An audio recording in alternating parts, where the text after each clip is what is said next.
Ladies and gentlemen, thank you for watching and welcome to the English News of Bình Phước Radio, television station and newspaper. I'm Ngọc Thủy and the following are the headlines as usual. Self-production and spinners contributing to hunger eradication and poverty alleviation. 200 gifts given to the needy.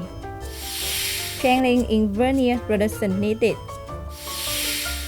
Phuoc Long Industries and Trade developing. National Assembly's third session opens.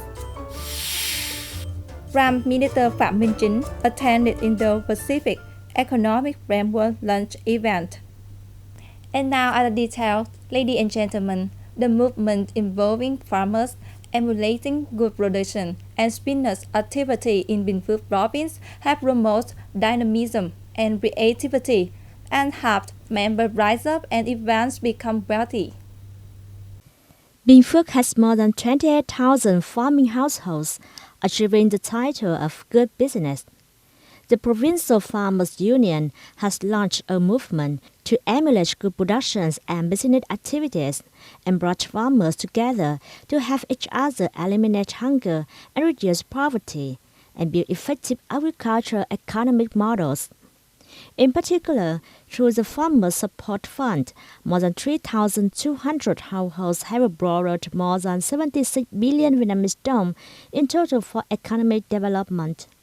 The movement of good farmers in production and business had also contributed to the building of new rural areas and also to the implementation of social security policies to eliminate hunger and reduce poverty in the locality. The Restaurant Association of Bình Phước Province has coordinated with the Restaurant Association of nearby Đồng Nai Province to hold a community cohesion, reading charitable action programs presenting gifts to people in Bù Đăng and Phu districts. A delegation visited and presented 200 gifts to the poor, disabled orphans, and ethnic minorities facing difficult circumstances in Bình Minh, Minh Hưng, Đoàn Kết, Bù Đăng, and Long Tân communes. All gifts were mobilized by the Đồng Nai Red Cross Association from the Changxin Vietnam Company Limited in Đồng Nai. At the gift-giving ceremony, Changxin Vietnam also introduced 2,000 job opportunities at the company. Many veneer production facilities has been established in Bình Phước province over recent years. The business line contributes to increasing local industrial production values, generating incomes and creating jobs. However, due to the impact of COVID-19, the market remains sluggish and exports are struggling. So the production of veneer faces certain difficulties. In addition, veneer production facilities in Trân Thành district have said that only part of their products are sold to on-site processing facilities, while most of them depend on the consolidation of goods by traders to export to China. However, the Chinese markets had reduced imports, so businesses can only operate at a moderate level.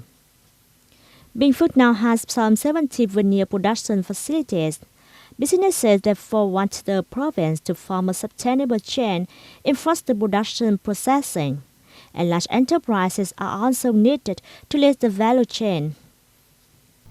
With the full implementation of number of solutions, Phuoc Long Town in Bình Phước province exceeded its state purchase revenue targets in industries and trades during the opening months of 2022.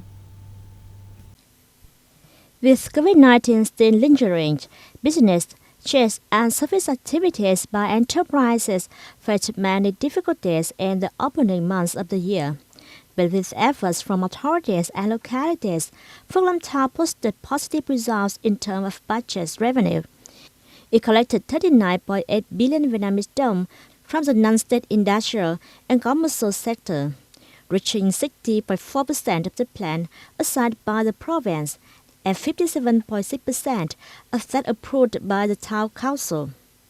The results of its industry and trade collections efforts so far this year reflect the strong growth in business capacity in the local area and also the active participation of the locality in implementing solutions to attract and encourage investment and remove difficulties facing enterprises to boost productions and business.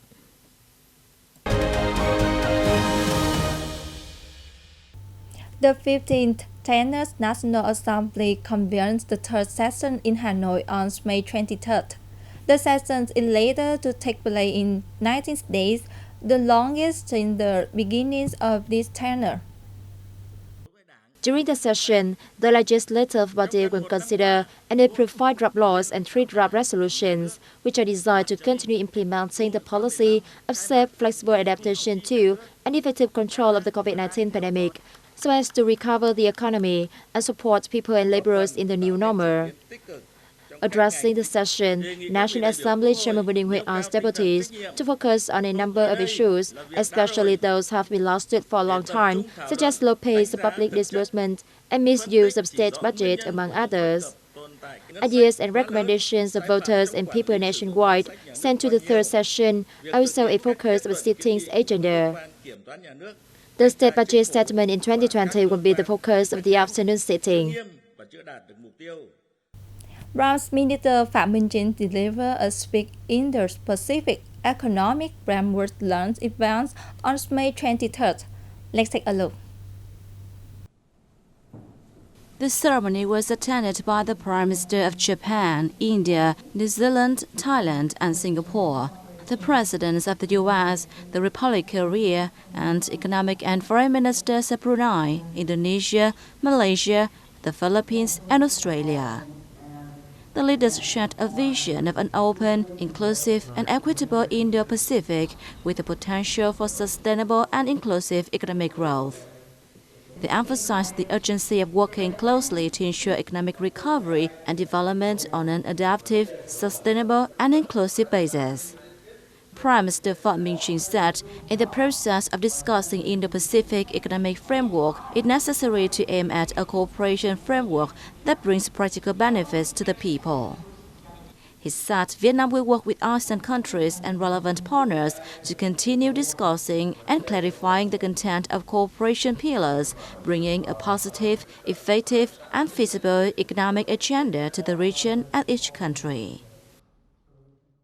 Deputy Prime Minister Vũ Đức Đam in Bangkok for attending 78th session of the Economic and Social Commission for Asia and the Pacific, which charged him to see how his trip is processing.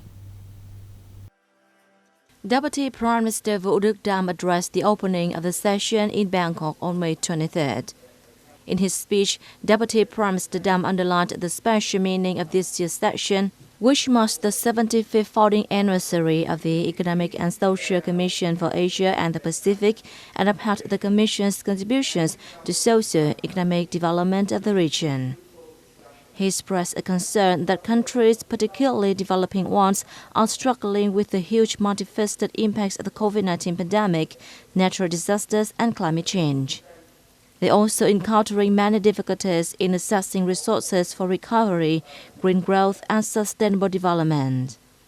Against this backdrop, Đam suggested a common agenda for countries to promote sustainable development in the region.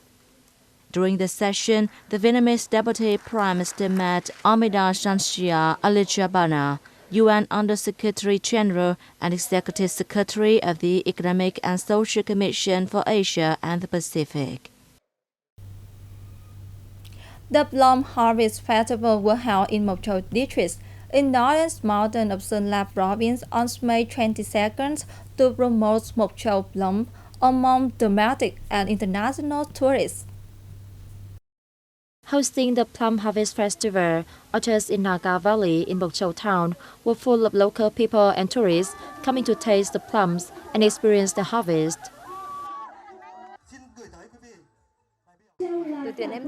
We are very happy to attend the festival and hope to promote our plums far and wide. In addition to enjoy plums fresh off the trees, visitors also had the opportunity to watch folk games and sports, helping them gain a deeper understanding of the local ethnic minority. What a Thai people are friendly and hospitable. I like this festival so much since it introduces a kaleidoscope of ethnic minority cultures. So it's my first time here at this festival. Blown away, just incredible. I've been in Moc Chua many times and will come back many more. Plums were first planted in Moc Chua district in the 1980s. It is now the largest plum cultivation area in Vietnam with more than 3,200 hectares. The Plum Harvest Festival is expected to attract the attention of businesses who will come to invest both in agriculture and tourism. That's all for today on Bình Phước Radio Television Station and Newspaper News. Once again, thanks for watching and goodbye for now.